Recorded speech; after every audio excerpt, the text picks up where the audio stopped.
Kaya nga dito pala mga kaibigan, nahihirapan ang Israel at saka US dito sa Iran, yung mga bunker nila nga mahirap talaga silang patamaan pagdating kung mga air defense, mga missile.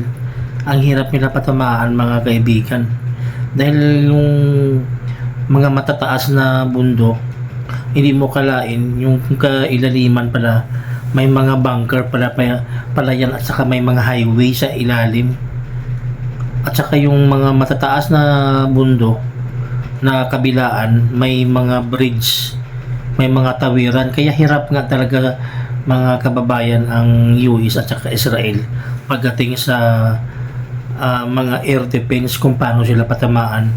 Siguro sa ground talagang laban, mga US Marines talaga siguro pwede sila talaga matutugis pag sa ground ang laban, kasi papasukin sila ng mga US troop at saka mga Israel soldier.